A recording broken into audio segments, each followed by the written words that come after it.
camping trip by the beach had seemed like a perfect idea to relax and unwind. My friends and I had planned this getaway for weeks, looking forward to the serenity of the ocean and the charm of the beachside campground.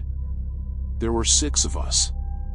We arrived at the campsite in high spirits, ready to make the most of our weekend. The campground was tucked away in a secluded spot, surrounded by tall dunes and patches of dense woodland. It was relatively empty, with only a few other campers scattered around. We set up our tents close to the beach, eager to enjoy the sound of the waves and the salty breeze. The first day was filled with laughter, barbecues, and games. We spent hours swimming, sunbathing, and exploring the nearby trails. As the sun began to set, we gathered around the campfire, roasting marshmallows and sharing stories. The sky turned a brilliant shade of orange, and the stars started to peek through the twilight. It was the kind of evening that made you feel alive, connected with nature and the people around you. We were in the middle of a particularly funny story when we noticed him. A lone camper, sitting a few sites down from ours, staring intently in our direction. He was an older man, with graying hair and a weathered face. His campsite was bare, just a small tent and a rickety old car. There was something unsettling about the way he watched us, his eyes fixed and unblinking. "Maybe he's just lonely," Lisa suggested, trying to lighten the mood. "We should invite him over." But there was an unspoken consensus among us that inviting him would be a bad idea. There was something about him that sent a chill down my spine. We decided to ignore him and continued with our evening, though his presence lingered at the back of our minds. As the night grew darker, we retreated to our tents. The wind had picked up, and the sound of the waves crashing against the shore grew louder. I lay in my sleeping bag, listening to the rhythmic noise and trying to shake off the unease that had settled over me. Just as I was about to drift off to sleep, I heard it, a soft rustling sound outside our tent. My heart started pounding. I strained my ears, trying to make out the noise.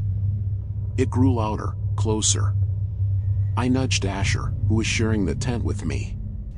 "Do you hear that?" I whispered. Asher groaned and turned over. "It's probably just the wind." But I knew it wasn't the wind. The rustling was deliberate, almost cautious. I peeked through the small window of our tent, my eyes scanning the darkness. At first, I saw nothing but shadows. Then, out of the corner of my eye, I caught a glimpse of movement. A figure, lurking just beyond the reach of our campfire's dying embers. It was him, the creepy lone camper. I froze, my breath catching in my throat. He was standing there, watching us. His face was obscured by the darkness, but I could feel his eyes on me. I backed away from the window and grabbed Asher's arm. "He's out there," I hissed. "The guy from the other campsite." Asher sat up, now fully awake. He moved to the window and looked out. I could see the tension in his posture as he spotted the man. "What the hell is he doing?" Asher muttered. We both watched, our hearts pounding, as the man slowly moved away from our tent. He disappeared into the shadows, and the rustling sound faded. We waited, tense and silent, for what felt like an eternity. Finally, Asher exhaled and turned to me. "Let's check it out." We grabbed our flashlights and carefully unzipped the tent. The night air was cold, and the wind whipped around us as we stepped outside. The campground was eerily quiet, the only sound the distant roar of the ocean. We scanned the area with our flashlights, but there was no sign of the man. "Maybe he went back to his tent," I suggested, though I didn't believe it. We made our way to the edge of our campsite, our flashlights cutting through the darkness. As we approached his site, we realized it was empty. The tent was gone, and the car was nowhere to be seen. It was as if he had vanished into thin air. Where the hell did he go? Asher wondered aloud. We stood there, baffled and unnerved. There was something deeply unsettling about the whole situation. We decided to head back to our campsite and keep the fire going, hoping it would ward off any further intrusions. The rest of the night passed in uneasy silence, and we took turns keeping watch. The next morning, we gathered around the campfire, the events of the previous night still fresh in our minds. We debated whether to cut our trip short and head home, but ultimately decided to stay. After all, we reasoned, it was probably just a harmless camper who had decided to leave in the middle of the night. But deep down, I couldn't shake the feeling that something was wrong. As the day wore on, we tried to put the incident behind us. We spent the day exploring the beach, swimming, and enjoying the sunshine. But the unease lingered, a shadow over our fun. Every now and then, I would catch one of my friends glancing nervously at the treeline or the dunes, as if expecting the man to reappear. That night, we decided to stay up late around the campfire, hoping the light and company would keep our fears at bay. We laughed and told stories, but there was an undercurrent of tension. The wind had picked up again, and the sound of the waves was louder than ever. It was Rachel who first noticed it. She was staring into the darkness beyond our campfire, her eyes wide with fear. "Did you see that?" she whispered. We all turned to look, but saw nothing. Just shadows and the flickering light of the fire. "What did you see?" Matt asked, his voice tense. "A figure," Rachel said, her voice trembling. "Standing over there, watching us." My heart skipped a beat. I flashed my light in the direction she had pointed, but there was nothing. Just darkness and the occasional rustle of the wind through the trees. "Maybe it was just your imagination," Emma suggested, though she didn't sound convinced. But I knew better. The memory of the previous night was too fresh. We decided to keep the fire going all night and take turns keeping watch again. The atmosphere was tense, and every little noise set us on edge. Around midnight, it was my turn to keep watch. The others had retreated to their tents, leaving me alone by the fire. The wind had died down, and the night was eerily still. I sat there, my eyes scanning the darkness, my flashlight in hand. That's when I saw him. The man was back, standing just at the edge of the light. His face was partially obscured by the shadows, but I could see the glint of his eyes. He was staring at me, unblinking. My heart raced, and I felt a surge of fear. I stood up, my flashlight trained on him. "Who are you?" I demanded, my voice shaking. He didn't answer. He just stood there, watching me. I took a step forward, trying to muster the courage to confront him. "Stay away from us," I warned. "We're not afraid to call the police." Still, he said nothing. Just watched. I took another step forward, my hands trembling. "Leave us alone," I shouted, my voice echoing through the night. And then, just as suddenly as he had appeared, he turned and walked away. I watched as he disappeared into the darkness, my heart pounding in my chest. I didn't relax until I was sure he was gone. The next morning, we decided to pack up and leave. The fun and relaxation we had hoped for had been overshadowed by fear and unease. As we drove away from the campground, I couldn't shake the feeling that we were being watched. I don't know who that man was or what he wanted, but the memory of his eyes, staring at us from the darkness, haunted me for years.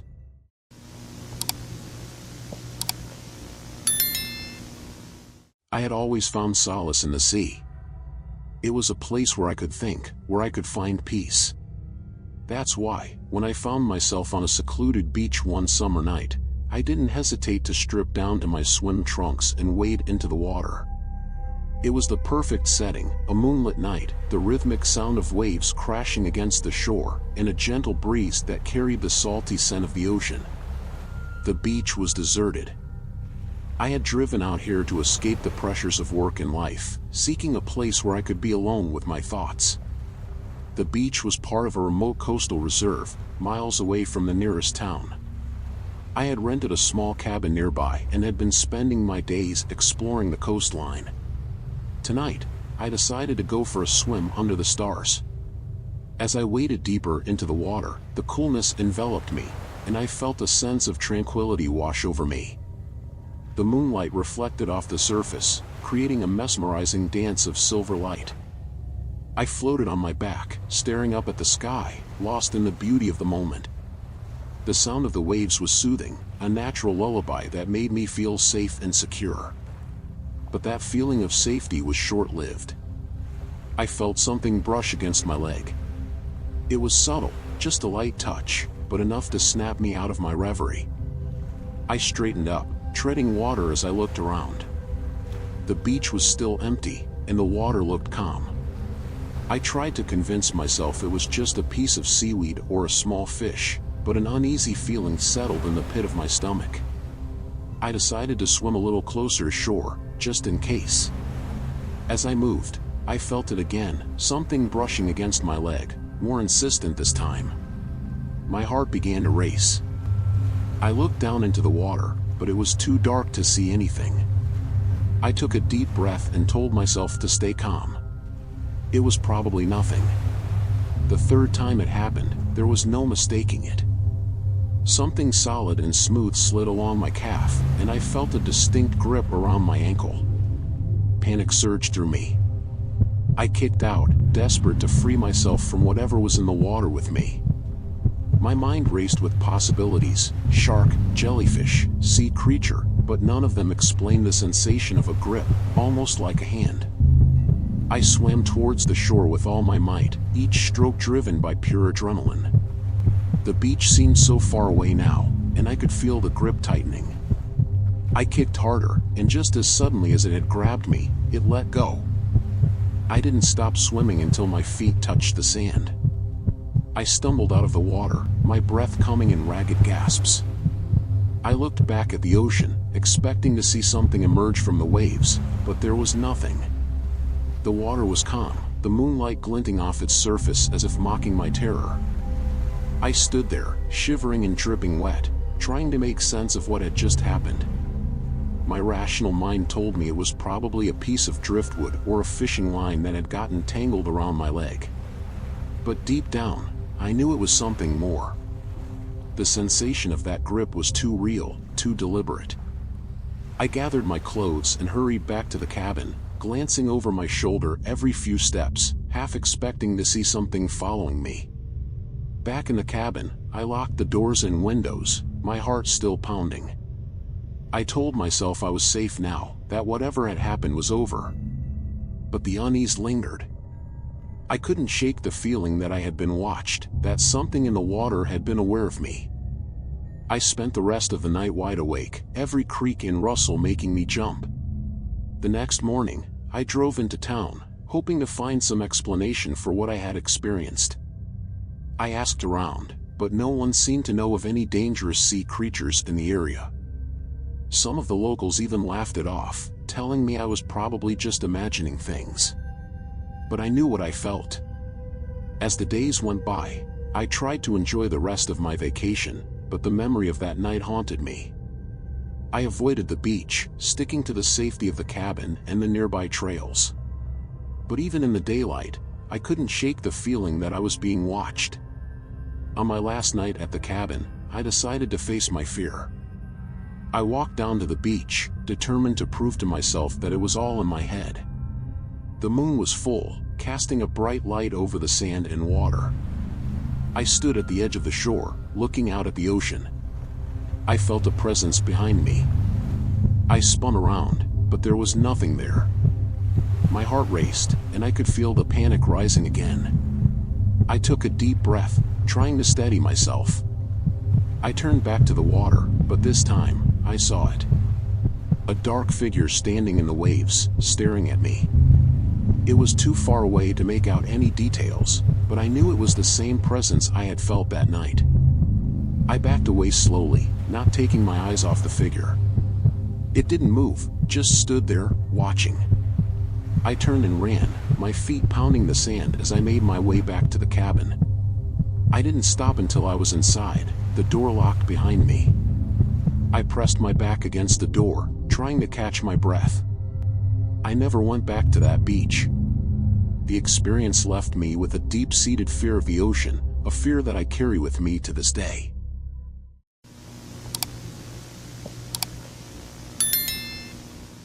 There's something inherently creepy about an old, abandoned shack, especially one that sits at the edge of a secluded beach. My friends and I discovered it during our annual beach vacation. We had rented a beach house not too far from the shore, and our days were filled with sun, sand, and laughter. The nights, however, were a different story. The shack was barely visible from our beach house, hidden behind a thick patch of overgrown weeds and twisted trees. We first noticed it while exploring the area on our second day. It looked ancient, with peeling paint, broken windows, and a sagging roof. Naturally, we were curious. "Let's check it out," Jacob suggested, his eyes gleaming with excitement. He was always the adventurous one in our group. "I don't know," Madison said, a hint of hesitation in her voice. "It looks pretty creepy." "Come on, it'll be fun," Jacob insisted. "Besides, what's the worst that could happen?" Reluctantly, we all agreed. That evening, after dinner, we decided to explore the shack. Armed with flashlights and a sense of bravado, we made our way across the beach. The sun had just set, and the twilight cast long shadows, adding to the eerie atmosphere. As we approached the shack, the air seemed to grow colder. The sound of the waves crashing against the shore faded, replaced by an unsettling silence. I couldn't shake the feeling that we were being watched. We reached the shack and stood at the entrance, our flashlights illuminating the decaying structure. The door was slightly ajar, creaking on its hinges with the slightest breeze. "Well, here goes nothing," Jacob said, pushing the door open. It groaned in protest, revealing a dark interior. We stepped inside, our flashlights cutting through the gloom. The air was musty, thick with the smell of damp wood and decay. Cobwebs hung from the ceiling, and the floor was littered with debris. An old, rusted stove sat in one corner, and a broken chair lay toppled over in another. "This place is a dump," Asher muttered, kicking aside a piece of broken glass. "Yeah, but it's kinda cool, too," Jacob said, his flashlight sweeping across the room. "I wonder what happened here." We split up, each of us exploring different parts of the shack. I found myself drawn to a small, narrow door at the back. It was locked, but the wood was so old and brittle that it barely took any effort to break it open. Behind the door was a staircase leading down into a basement. My flashlight revealed steep, narrow steps covered in dust and cobwebs. I felt a shiver run down my spine. "Hey, guys, there's a basement down here," I called out. "Let's check it out," Jacob said, already making his way over. We descended the stairs, our footsteps echoing in the confined space. The basement was even darker and colder than the main floor. It felt like stepping into another world, one that had been untouched for decades. At the bottom of the stairs, we found ourselves in a small, dank room. The walls were lined with shelves filled with dusty jars and old tools. In the center of the room was a large, wooden crate. "What's in the box?" Madison asked, her voice trembling. "Only one way to find out," Jacob said, prying the lid open. Inside the crate were old photographs, yellowed with age. They depicted a family, a man, woman, and 2 children, standing in front of the shack. Their faces were solemn, almost mournful. There was something unsettling about the way they stared at the camera. "This is creepy," Asher said, flipping through the photos. "Do you think they used to live here?" "Maybe," Jacob said, though he didn't sound convinced. "But why would they leave all this behind?" We continued to sift through the contents of the crate, finding more photographs and some old, handwritten letters. The letters were faded and difficult to read, but from what we could make out, they hinted at something dark. The family had experienced strange occurrences, objects moving on their own, whispers in the night, and unexplained shadows. "I don't like this," Madison said, shivering. "Let's go back." We agreed, the mood now somber and tense. As we made our way back up the stairs, I couldn't shake the feeling that something was watching us. The shadows seemed to shift and move in the corners of my vision. We exited the shack and quickly made our way back to the beach house. The sense of relief was palpable once we were back inside, surrounded by the warmth and light of our temporary home. But the unease lingered. That night, I had trouble sleeping. My mind kept drifting back to the photographs and letters. The family's haunted expressions were burned into my memory. Just as I was finally drifting off, I heard a faint, almost imperceptible whisper. At first, I thought it was my imagination. But then I heard it again, clearer this time. It sounded like a woman's voice, soft and mournful. "Help us." I sat up, my heart pounding. The room was dark, the only light coming from the moon outside. I glanced around, but saw nothing. The whisper came again, and this time, it was followed by a soft, eerie melody, like a lullaby. I got out of bed and made my way to the living room, where I found Jacob and Asher already awake, their faces pale. "You heard it too?" I asked, my voice barely above a whisper. They nodded. "It was coming from outside," Jacob said, his voice trembling. We decided to investigate, though every instinct told me to stay inside. We grabbed our flashlights and cautiously stepped out onto the porch. The beach was deserted, the waves gently lapping at the shore. But the whispering continued, carried on the breeze. We followed the sound, which led us back to the shack. The door was closed, but we could hear the whispering coming from inside. My heart raced as we pushed the door open and stepped inside. The shack was exactly as we had left it, but the whispering was louder now, echoing off the walls. We made our way to the basement, where the sound seemed to be coming from. As we descended the stairs, the air grew colder, and the whispers turned into sobs. At the bottom of the stairs, we found the crate had been overturned, its contents scattered across the floor. The photographs and letters were strewn about, and in the center of the room stood a figure, a woman, translucent and glowing with an eerie light. She looked exactly like the woman in the photographs, her eyes filled with sorrow. She stared at us, her mouth moving as she whispered, "Help us, please." My breath caught in my throat. I wanted to run, to escape the horrifying scene, but I was rooted to the spot. Jacob and Asher stood frozen beside me, their faces pale with fear. The woman took a step forward, her hand outstretched. "Please, help me." I don't know what compelled me, but I found myself moving towards her. She reached out and placed a cold, ghostly hand on mine. A rush of images flooded my mind, images of her family, their lives filled with fear and torment.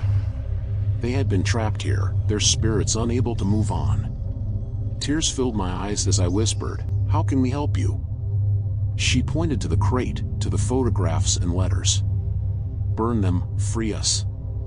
We nodded, and with trembling hands, gathered the items. We made our way back up the stairs and outside, where we built a small fire. As the flames consumed the photographs and letters, the whispering grew louder, then faded away, replaced by a sense of peace.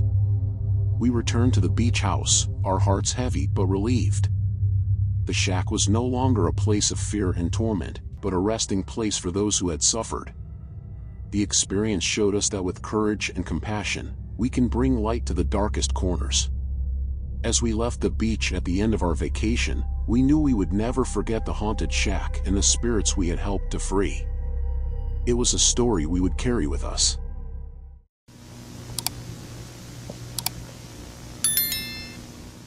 Vacationing during the off-season has its perks.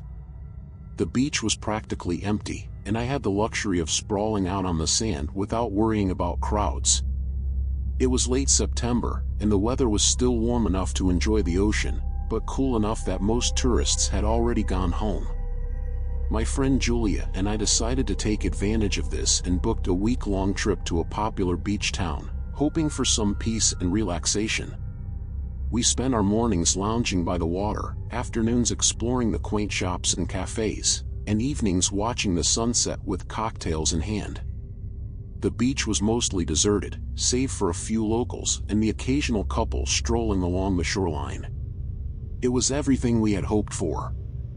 On the third day, we decided to rent surfboards. Neither of us was particularly skilled, but we thought it would be fun to give it a try.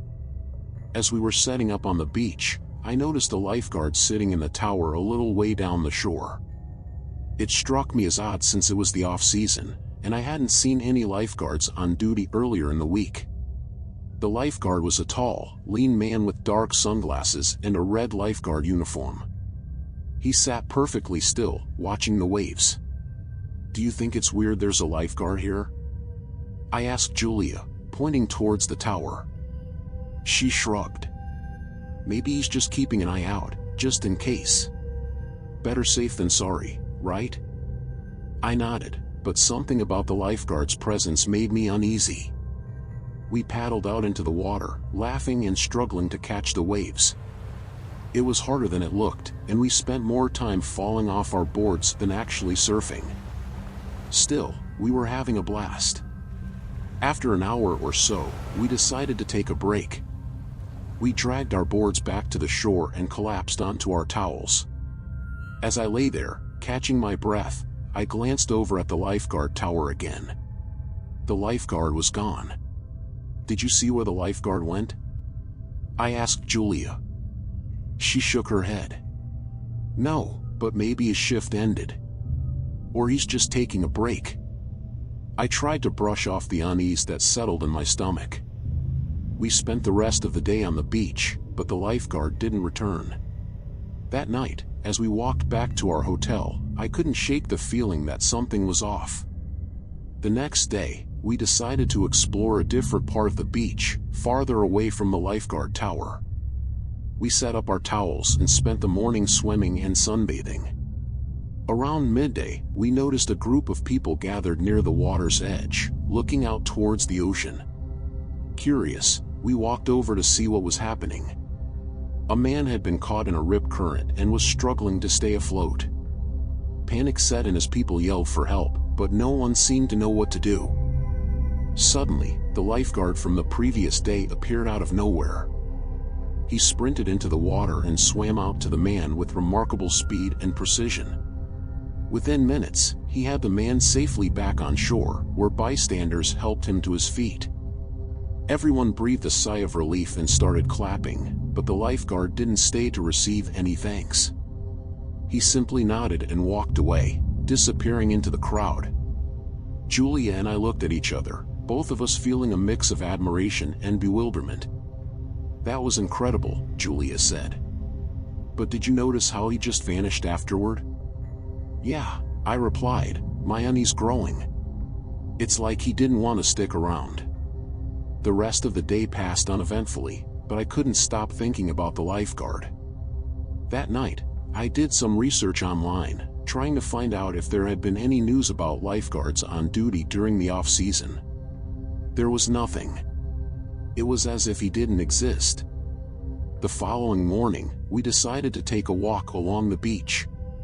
The sky was overcast, and the wind had picked up, giving the place an eerie feel. As we walked, I kept glancing at the lifeguard tower, half expecting to see him again. But the tower was empty. We wandered into a small beachside cafe for lunch. The owner, an older woman with a friendly smile, chatted with us as she brought our food. "Are you girls enjoying your stay?" she asked. "Yes, we love it here," Julia replied. "But we've noticed something strange. There's a lifeguard on duty even though it's the off-season. Do you know anything about that?" The woman's smile faded, and she looked at us with a puzzled expression. "A lifeguard? During the off-season? That's unusual. There shouldn't be any lifeguards on duty now." I felt a chill run down my spine. "But we've seen him twice now. He even saved a man from drowning yesterday." The woman shook her head. "I'm sorry, dear, but there haven't been any lifeguards here since the summer ended." "Are you sure you're not mistaken?" We left the cafe feeling more confused than ever. Julia and I spent the rest of the afternoon on the beach, but I couldn't relax. My eyes were constantly scanning the shoreline, looking for any sign of the mysterious lifeguard. As the sun began to set, we decided to take one last walk along the beach. The wind had died down, and the water was calm. The beach was deserted, and the only sounds were the gentle lapping of the waves and the occasional call of a seagull. We reached the lifeguard tower, and I felt a sudden urge to climb up and take a closer look. Julia stayed on the ground as I made my way up the steps. The tower was old and weathered, and the wood creaked under my weight. When I reached the top, I found nothing out of the ordinary, just a chair, a pair of binoculars, and a first aid kit. But then I noticed something strange. There was a small, faded photograph tucked under the edge of the chair. I pulled it out and examined it. The photo was of a group of lifeguards, all smiling and posing for the camera. My heart skipped a beat when I saw the lifeguard from the previous days among them. I climbed back down and showed the photo to Julia. "This is him. This is the lifeguard we've been seeing." Julia looked at the photo, her brow furrowing. "But this picture looks old. And why was it hidden up there?" We decided to take the photo back to the cafe and show it to the owner. When we arrived, she took one look at the photo and her face paled. "Where did you find this?" she asked, her voice trembling. "In the lifeguard tower," I replied. "Do you know these people?" The woman nodded slowly. "Yes, I do. This photo was taken about 10 years ago. The lifeguard you're talking about, his name was Christopher. He was a hero. He saved countless lives over the years. But one day, he went out to save a swimmer caught in a rip current and never came back. They never found his body." A chill ran down my spine. "But we've seen him. He saved a man just yesterday." The woman shook her head. "It can't be. Christopher has been gone for years." We left the cafe in a daze, the photo clutched in my hand. As we walked back to the beach, I couldn't stop thinking about what the woman had said. Was it possible that Christopher's spirit was still watching over the beach, protecting swimmers even in death? That night, I lay in bed, unable to sleep. The events of the past few days swirled in my mind, and I couldn't shake the feeling that something supernatural was at play. I decided to take one last walk to the beach. The night was calm, and the moon cast a silvery glow over the water. I walked to the lifeguard tower, my heart pounding in my chest. As I approached, I saw a figure standing at the edge of the water. It was Christopher. He turned to look at me, his face expressionless. I took a step forward, but he raised a hand, as if to tell me to stop. For a moment, we just stood there, staring at each other.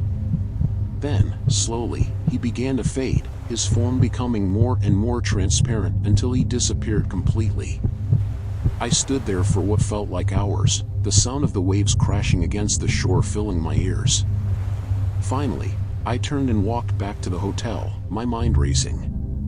The next morning, Julia and I packed our bags and checked out of the hotel. As we drove away from the beach, I couldn't help but look back one last time. The lifeguard tower stood empty, but I knew that Christopher was still there, watching over the beach, protecting swimmers even in death. I felt a sense of awe and a newfound respect for the mysteries of the world.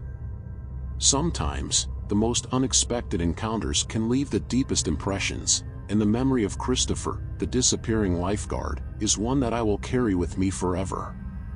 If you enjoyed this video, make sure to subscribe to our channel and hit the like button for more terrifying tales. Don't miss our last video, Creepy True Vacation Stories, where we explore unsettling and eerie experiences that happened while people were on vacation. These stories will make you think twice before your next trip. See you in the next video.